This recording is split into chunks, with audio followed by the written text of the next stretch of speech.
Olá pessoal, estamos de volta fazendo aqui algumas questões relacionadas à classificação de risco, tanto pelo Ministério da Saúde quanto a de Manchester. Falamos um pouquinho também da resolução 423 de 2012 do COFEN, que trata da classificação de risco no âmbito da equipe de enfermagem. Então vamos aqui na questão de número 7. FCC 2012. De acordo com a resolução COFEN 423 de 2012, no âmbito da equipe de enfermagem, a classificação de risco e priorização da assistência em serviço de urgência é: letra A, privativa do enfermeiro, observadas as disposições legais da profissão. É o gabarito aqui da nossa questão, tá? Privativa do enfermeiro e do técnico, não, só do enfermeiro. C, vedado aos profissionais da enfermagem? Não, né? Faz parte da atribuição da enfermagem. D, competência da equipe de enfermagem quando em trabalho conjunto com a equipe de saúde? Não, né? Uma atividade aqui autônoma. Letra E, de competência do técnico de enfermagem? Não. Ainda mais com supervisão indireta à distância do enfermeiro, nada a ver isso aqui, né? A lei do exercício, ele fala que o técnico e o auxiliar só pode trabalhar com a supervisão direta do enfermeiro, tá? Letra A, o gabarito. Vamos na questão de número 8 agora, VUNESP 2013. No Brasil está sendo utilizado o protocolo de Manchester em muitos serviços de urgência e emergência. Então, observe que aqui ele já deu sinal de que pode ter o laranja no bolo, né? Então, já muda um pouquinho, porque já tem os tempos aqui determinados, né? Então, tem que ter um cuidadinho em relação a esse direcionamento da questão de que material está se falando. De acordo com esse protocolo, após uma triagem baseada em sintomas, a prioridade de atendimento do paciente é definida considerando-se a situação de saúde e a classificação do risco. Beleza. Letra A. Paciente com parada cardiorrespiratória. Prioridade classificada como muito urgente com laranja? Não, né, gente? Aqui não é muito urgente laranja, não. Aqui é o quê? Parada vermelho. Não tem pra onde correr, né? Ou faz ou faz. Nem mão aqui se lava, né? Tem que partir pra compressão, muscudeia e vamos nessa. Reconhecimento, né? Letra B. Paciente com parada, prioridade classificada como emergência. Cuidado com esses termos. É emergência sim, cor vermelha. Gabarito aqui da nossa linda questão, né? Facinho também. C. Paciente com crise hipertensiva, prioridade classificada como pouco urgente, cor branca. Existe cor branca aqui na classificação de risco? Não, né, gente? Cor branca não existe. D. Paciente com dispneia moderada, prioridade classificada como não urgente, azul. Como assim? Tá com dispneia, né? O azul é aquele que não tem nenhum sintoma imediato, tá? Letra E. Paciente com corpo estranho no olho, prioridade classificada como não urgente, cor azul. Como assim? Tá ali diante de uma situação de atendimento o mais rápido possível, né? Para que seja feita a proteção e o encaminhamento, né? Para o médico oftalmologista para remoção desse corpo estranho aqui, né? De forma cuidadosa e com procedimento cirúrgico, né? E bem específico aqui, tá? Caiu uma questão na prova da CLDF sobre a proteção quando cai vidro no olho, tá, gente? Nesse caso, a resposta correta não era colocar gás nem algodão, que estava lá como alternativa, né, errada. É colocar um escudo rígido, para que nada toque, para não perfurar mais aqui, né, o vidro, como a gás, o algodão poderia entrar mais, o vidro, e também para que não tenha, né, a questão aqui de nenhum objeto ter contato com o olho, nem a mão, para não perfurar mais. Então, protege com escudo rígido e encaminha para que o oftalmologista possa remover o mais rápido possível esse objeto, né, aqui penetrante no olho, beleza? Então, fica a dica aí da questão da CLDF, que abordou exatamente isso aí, letra B, o gabarito. Triagem de Manchester a gente lembrou já, né, só para a gente poder fixar, porque isso aqui, quanto mais a gente repete, mais você memoriza. Então, emergente, imediato, 0 tempo, né? A laranja, muito urgente, 10 minutos. Amarelo, urgente, 60. Pouco urgente, 120. E não urgente, 240. Questão 9. IDECAN 2016. O acolhimento com classificação de risco faz parte do PNH, né? A Política Nacional de Humanização. O protocolo de Manchester é um dos diversos protocolos que estão sendo adotados pelos serviços de saúde e trabalha com fluxograma associado a tempo de espera, simbolizados aqui por cores. Tal protocolo preconiza que o tempo-alvo previsto para atendimento do paciente, de acordo com a classificação recebida nas cores vermelha, laranja, amarela, verde e azul deve ser respectivamente imediato em até. Muito cuidado, gente, olha. Ele já trabalhou o vermelho aqui, que é imediato, tá? Ele vai querer agora a partir do laranja, não é isso? Então, muito cuidado aqui, ó. Laranja vai ser quanto tempo, gente? Vamos lembrar aqui, ó, 10 minutos. Eu gosto de escrever do lado, depois conferir aqui as opções, tá? Amarela, eu vou ter aqui quanto tempo? 60. Verde, eu vou ter aqui o tempo de 120, né? Tudo aqui tá em minutos, tá? E o azul, 240. Vamos ver onde é que tem isso? No primeiro a gente já tem 5 aqui, já corta. No segundo tem 15. O terceiro tem 30. Então só sobrou a letra D aqui, ó. Gabarito da questão, 10, 60, 120, 240. Muito cuidado, onde tem número, gente, eu sempre falo, ainda boto meu bonequinho assim pra você não esquecer. Tem muita gente que manda mensagem assim, professora, é tão bom ouvir sua voz na hora da prova, vem ali a resposta sendo buzinada pela sua voz no meu ouvido. Muita gente fala isso, eu acho o máximo. E quando você fala onde tem número, tem questão, dá uma ativada no cérebro pra gente lembrar e memorizar essas informações. Então, isso aqui é um daquelas que eu tô puxando a orelha, sacudindo você para memorizar, porque você tá vendo várias bancas insistindo em cobrar esses númerozinhos aqui, beleza? Então, letra D, o gabarito. Questão 10, mais uma vez aqui, ó, cobrança de tempo. IBFC 2015. A classificação de risco é um processo de gestão do risco clínico que tem por objetivo estabelecer prioridade para o atendimento dos cidadãos que acessam os serviços de urgência e emergência. Considerando o protocolo de classificação de risco de Manchester, então o enunciado já trouxe aqui pra gente quem é que ele está referenciando, correlacione as colunas abaixo enumeradas de cima para baixo e a seguir assinar a alternativa correta. Então, o vermelho é aqui 0, né? Então, a gente já coloca aqui 1. Laranja, 10 minutos, já coloca 2 aqui, né? Se você quiser já ir cortando as opções, né? Na hora da prova, eu particularmente gosto de fazer isso. Depois laranja tem o amarelo aqui 60, 3 aqui, né? A gente já gabarita a nossa questão, a gente já fecha aqui na letra C, tá? Mas vamos seguindo. 120 vai ser aqui a coloração próxima, vai ser a verde, né? E por último a azul. Então fecha aqui 5, 4, 1, 3, 2, letra C, o gabarito, lindo, questão tranquila, né, gente? Muito importante essa memorização e eu tô reforçando com você. Vamos reforçar aqui em relação àquela questão do profissional que vai fazer essa classificação de risco. E aqui eu quero comparar alguns materiais com você para a gente estar trabalhando, porque na próxima questão vai cobrar isso e eu quero que você esteja bem seguro na hora da sua prova, tá? Nós temos uma portaria 248 de 2002 que trata do regulamento técnico em relação à implementação das emergências aqui, né, do funcionamento nos estados, tá? Uma portaria do Ministério da Saúde que trata dessa regulamentação. Lá vai ter como direcionamento que a classificação de risco deve ser feita já, né? Desde 2002 ela já estava aqui sendo falada e que essa classificação de risco vai ser feita por um profissional de nível superior treinado, capacitado aqui. Beleza, maravilha. Ele não fala que vai ser o enfermeiro, ele fala profissional de nível superior, capacitado, treinado, tá? Quando a gente vai para o manual da política de humanização, e tem vários manuais, tem uma cartilha, tem outro manual e tal, um desses manuais ele fala do enfermeiro fazendo aqui a classificação de risco, tá certo? Mas não necessariamente será esse enfermeiro, tá? A portaria, se usar como referência, pode ser aqui profissional de nível superior com capacitação. Se usar como exemplo a Política Nacional de Humanização, aí a gente vai ter aqui, por esse manual do Ministério, o enfermeiro sendo referência. E se usar a resolução do COFEN 423 de 2012, o enfermeiro como atividade privativa aqui na equipe de enfermagem, tá? Então é importante ter essa visão aprofundada e o contexto aqui do material que está sendo utilizado no enunciado. Segue aqui comigo. Então, o que é que está descrito, copiado e colado da portaria 248? O processo de triagem classificatória deve ser realizado por profissional de saúde de nível superior, mediante treinamento específico.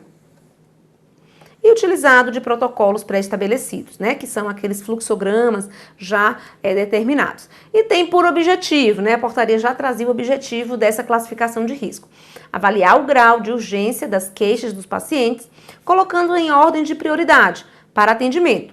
A triagem classificatória é vedada a dispensa de paciente antes que esse receba atendimento médico. Professora, mas na prática isso não acontece, né? Quando a gente está na emergência, o pessoal chega lá e diz, não vou lhe atender não, porque aqui não atende esse tipo, vá para a unidade de saúde. Eu sei, gente, mas o que a gente está dizendo aqui é o que está escrito na portaria. Então, muito cuidado com o que está escrito e o que está feito na prática. O que cai na prova é o que está escrito, tá bom, querido? Após a triagem, os pacientes são encaminhados aos consultórios médicos, tá? Então, não pode simplesmente sair da classificação do enfermeiro, por exemplo, né? E ir embora. Finalidade da classificação de risco aqui de acordo com a Política Nacional de Humanização. Aí a gente está trabalhando com outro material, certo? Definição da ordem de atendimento em função do potencial de gravidade ou de agravamento da queixa apresentada. Esse protocolo vai ser uma ferramenta que auxilia a avaliação da gravidade, do risco, que é o conceito, na verdade, definição da ordem, né, de atendimento em função da gravidade ou agravamento da queixa. O protocolo de classificação é a ferramenta de inclusão, ou seja, não tem objetivo reencaminhar ninguém sem atendimento, mas sim organizar e garantir o atendimento de todos, tá? Isso reforçado aqui na Política Nacional de Humanização, como a gente já tinha dito na Portaria 248, que o objetivo não é livrar o médico do atendimento, não, tá? Tem que passar pelo médico, mesmo que na prática isso não seja feito em algumas situações. A classificação de risco é atividade realizada por profissional de enfermagem, e aqui está na cartilha do PNH. Profissional de enfermagem de nível superior, preferencialmente com experiência em serviço de urgência e após capacitação específica para a atividade proposta. Quem referenciou isso aqui para mim, da política, né, do manual do Ministério, foi o parecer, tá, do Corém de Pernambuco, que fala sobre o levantamento de toda a classificação de risco, e aí ele referencia o caderno da Política Nacional de Humanização. Eu copiei do parecer, mas sendo aqui citado o manual da Política Nacional de Humanização, tá bom? Só porque pode ser que não esteja na íntegra aqui a cópia do manual que a gente está referenciando, porque foi aqui trabalhado pelo parecer de Corém de Pernambuco, beleza? O protocolo deve ser apropriado por toda a equipe que atua na urgência. Enfermeiros, então, apropriado, todo mundo tem que conhecer. Enfermeiros, técnicos de enfermagem, médico, psicólogo, assistente social, funcionários administrativos. Esse apropriado não quer dizer que a pessoa vai aplicar, tá? Tem que conhecer, porque o técnico de enfermagem já sabe que não pode, tá? Título aqui de COFEM. O protocolo deve explicitar com clareza qual encaminhamento a ser dado, uma vez que o risco é classificado. E recomenda-se que o protocolo tenha no mínimo 4 níveis de classificação, que é o que traz o Ministério da Saúde, tá? Lembrando que o Manchester vai ter 5. Recomenda-se o uso preferencial de cores e não de números. O Ministério tanto tem cor quanto tem número, mas a gente prefere aqui as cores para a classificação de risco. Exemplo, no caso de 4 níveis de classificação, vermelho, amarelo, verde e azul. Recomenda-se identificar a classificação na ficha de atendimento e não diretamente no usuário, pulseira, por exemplo. O que tem sido feito são as duas coisas, né? Coloca na ficha e também a pulseira. Mas ele está dizendo só aqui que a ficha é mais importante do que a pulseira. Uma vez que a classificação não é permanente e pode mudar em função de alterações do estado clínico e de reavaliações sistemáticas, né? A gente viu que a classificação de risco ela não é estática, né? Até porque o quadro clínico vai mudando. Só que aí a gente coloca a pulseira e depois troca a pulseira, né? Caso seja necessário aqui agilizar esse atendimento por uma mudança aqui do quadro clínico, tá? Mas o que fala o manual referenciado pelo parecer do Corém é que essa classificação de risco, meu amigo, ela vai ser prioritária o registro na ficha de atendimento, tá? Para estar acompanhando essa questão da evolução do quadro.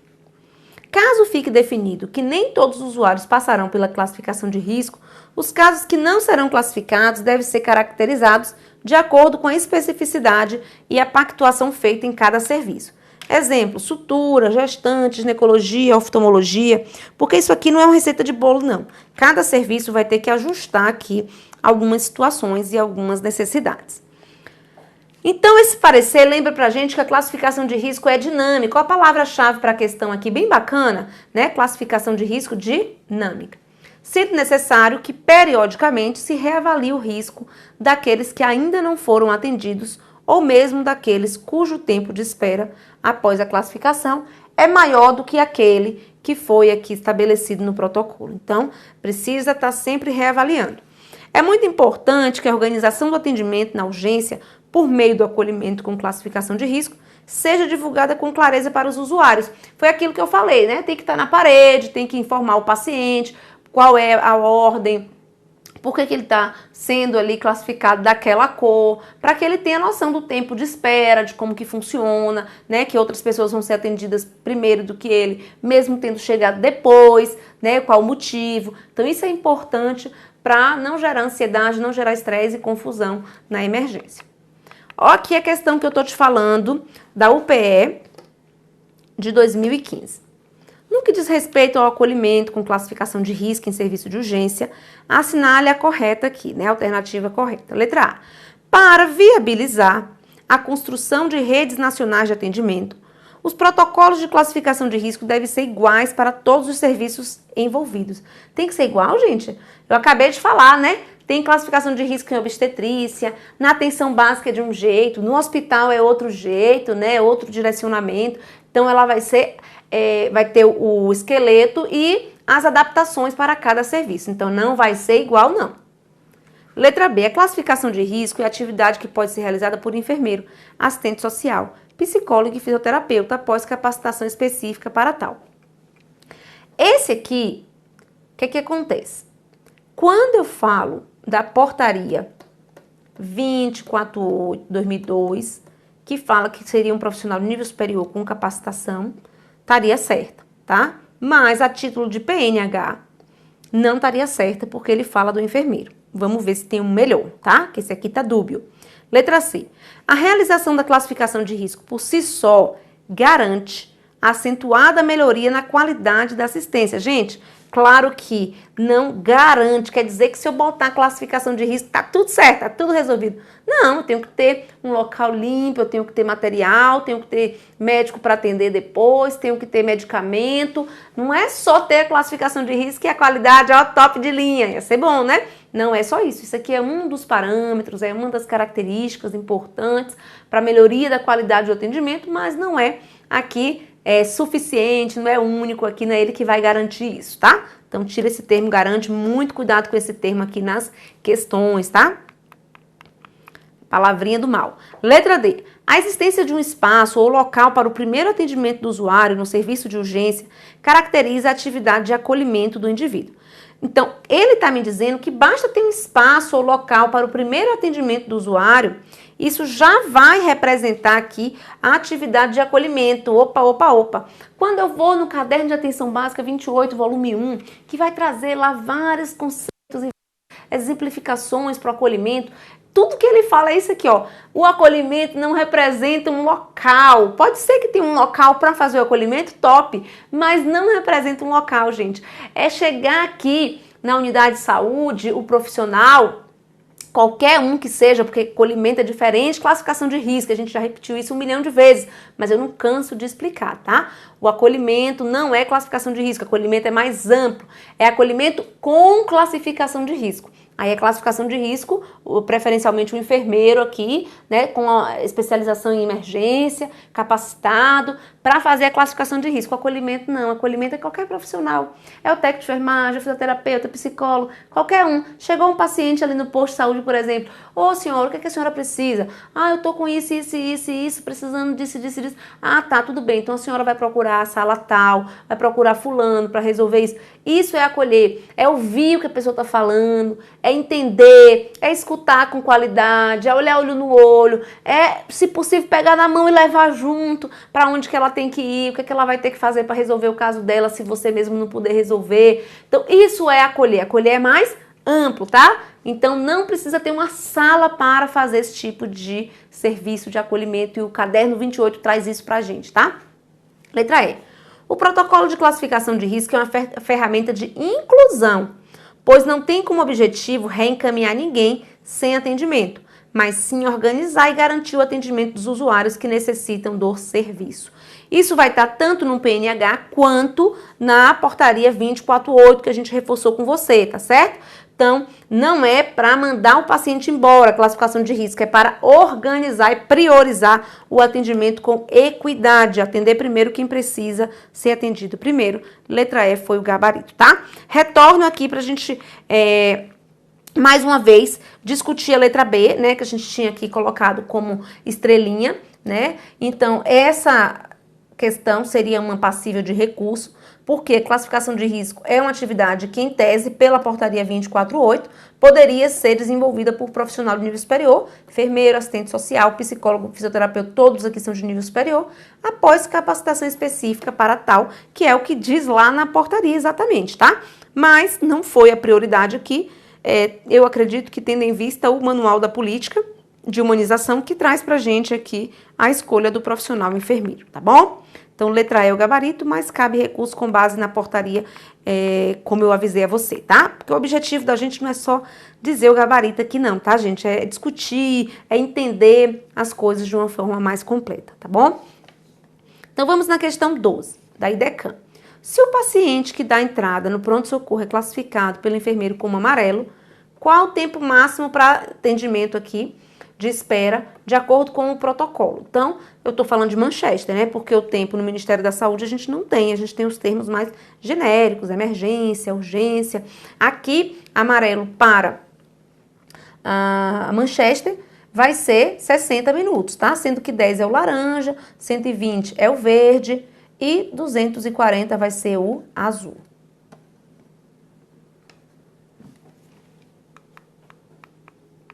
Imediatamente seria o vermelho. CESP, agora aquele modelinho certo e errado. CERP para 2013. Acerca da triagem e classificação de risco no departamento de emergência, julgue o item a seguir. A principal finalidade da triagem é diminuir os riscos de morte evitáveis. Ok, tudo lindo, né? Para a gente atender primeiro quem precisa primeiro. Por meio da triagem, evita-se que o paciente entre em contato com os porteiros ou funcionários não qualificados. Sim, né? Porque aí vai receber uma pessoa sem qualificação e não vai saber diferenciar quem vai ser atendido primeiro ou não. E a gente precisa de uma pessoa que tenha um nível superior, que seja qualificado, preferencialmente um enfermeiro. E também é possível estabelecer a ordem de chegada como critério clínico para atendimento do paciente. Para tudo, olha para mim. Quando eu falo em ordem de chegada, a gente viu lá que, por exemplo, quem é azul, a ordem de chegada vai ser um critério, tá? Mas não é um critério clínico a ordem de chegada. A ordem de chegada é um critério administrativo e não clínico. Clínico são as características, os sinais, os sintomas, né? Que vai mostrar pra gente a necessidade de atender esse, depois esse, tá bom? Então, quando ele fala que a ordem de chegada é um dos critérios, ó, beleza, mas esse não é um critério clínico, esse é um critério administrativo, tá? Se igualar aqui a prioridade, né, desse atendimento, todo mundo for amarelo, aí vai ser quem chegou primeiro. Entende que quem chegou primeiro é um critério? É, mas não é clínico, beleza? Olha esse CESP, esse sabe o que fala, viu? Vamos lá, errada a questão. 14. Acerca da triagem e classificação de risco no departamento de emergência, julgue o item a seguir. Sinais vitais, saturação de oxigênio, escala de dor e glicemia capilar são critérios utilizados pelo departamento da triagem na emergência. Sim, né, gente? Quando eu chego para avaliar um paciente na classificação de risco, eu tenho que ter dados aqui que me mostrem, né, se há necessidade de urgência ou não. Então, sinais vitais, se ele está hipertenso, se ele está hipotenso, se ele está taquicárdico, se ele está bradicárdico, se ele está aqui com febre, tudo isso vai estar direcionando o atendimento. Saturação de oxigênio, se ele está com insuficiência respiratória, né, vai mostrar pra gente uma hipoxemia. Escala de dor, pode ser a escala aqui numérica ou a escala aqui, né, quando é criança a gente usa muito a escala das carinhas, por exemplo, né? Então é muito importante sim para ver a intensidade da dor. Glicemia capilar também, porque tem as emergências do paciente com diabetes, a hipoglicemia, né, a cetoacidose, a síndrome hiperosmolar. Então tudo isso a gente já pode ver aqui na classificação de risco, de acordo com as queixas, né, e as demandas, certinho aqui. Se eu vou fazer escala de dor, se o paciente tiver dor relacionada ao caso. Questão 15. Cerca da triagem e classificação de risco nos departamentos de emergência, julgue o item a seguir.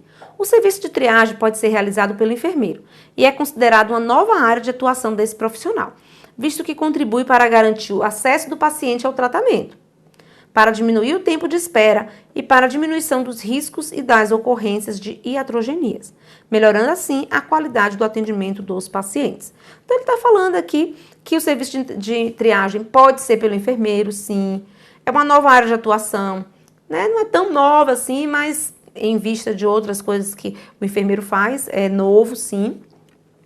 E vai diminuir o tempo, principalmente para quem precisa, que esse tempo seja reduzido, né? Que é a pessoa que está numa situação de maior gravidade. E isso vai melhorar a qualidade? Vai, né? Não tem nada erradinho não, certo? A questão de número 15. 16. Urgência é a constatação de agravo à saúde que resulte em risco iminente de morte ou sofrimento intenso, exigindo tratamento médico imediato. Então, se eu tenho aqui a necessidade de tratamento médico imediato e que tem aqui em risco iminente de morte, eu não tenho uma urgência, eu tenho uma emergência. Emergência. Por isso que a questão 16 está errada. Isso é uma coisa que essa banca especificamente, CESP, ele faz, tá? Na questão seguinte, na mesma prova do SERPRO, por isso que eu nem li o enunciado, né? Porque é a mesma prova. Aqui, ele vai confundir agora e trazer o conceito de urgência. Olha aqui. Emergência é a ocorrência imprevista de agravo à saúde, com ou sem risco potencial à vida, cujo portador necessita de assistência médica no menor tempo possível. Quando eu falo no menor tempo possível, não é emergência, porque emergência seria imediato. No menor tempo possível, eu seria aqui, escolheria a urgência, tá? E não a emergência. Por isso, questão 17 aqui é errada.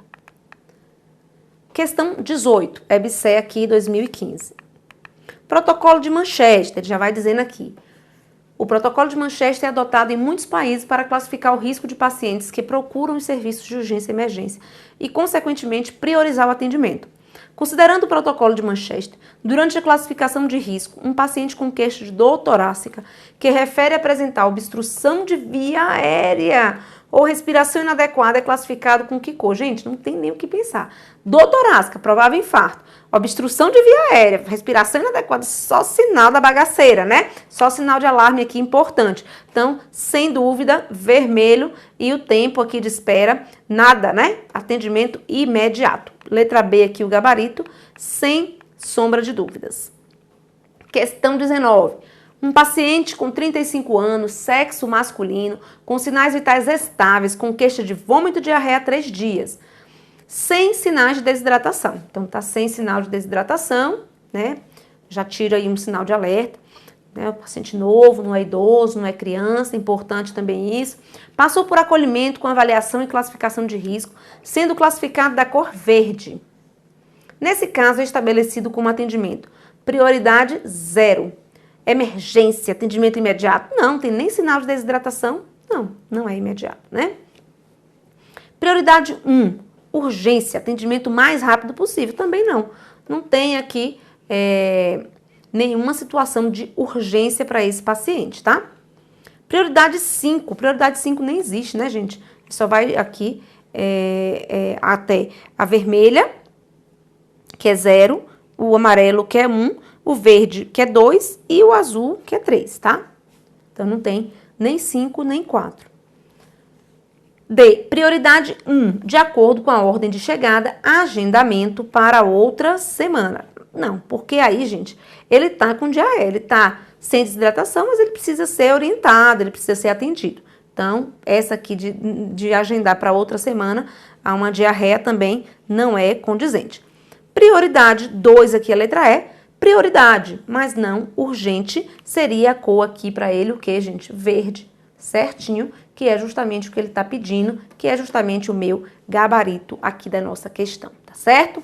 Então, fica comigo, em outras aulas nós terminamos aqui só para lembrar a coloração, tá? nós terminamos a nossa aula de classificação de risco, tá? É muito importante você memorizar esses dados, e eu trouxe muitas questões para a gente justamente praticar esse assunto de forma bem importante aqui, tá? E eu ainda vou fazer um blocozinho no próximo para a gente trabalhar um pouquinho. Classificação de risco termina aqui, Manchester, Ministério da Saúde. Mas para a gente trabalhar a triagem no serviço pré-hospitalar em termos do método START e a questão do atendimento em desastre, que é diferente aqui, né? O atendimento de múltiplas vítimas para o atendimento em massa, quando acontece, por exemplo, desastres, terrorismo, ruptura de barragens, situações em que tem aqui destruição em massa. Aí a gente vai estar aqui usando algumas literaturas para trazer para vocês informações que também aparecem em provas, tá? Que é a classificação de risco no atendimento de urgência e emergência pré-hospitalar, tá bom? Então, se você quiser dar essa complementada nesse tema de classificação de risco, eu acho interessante. São questões que aparecem com menor frequência do que o Manchester e a classificação do Ministério da Saúde, mas vale a pena dar essa aprofundada, tá certo? Um abraço e até a próxima aula.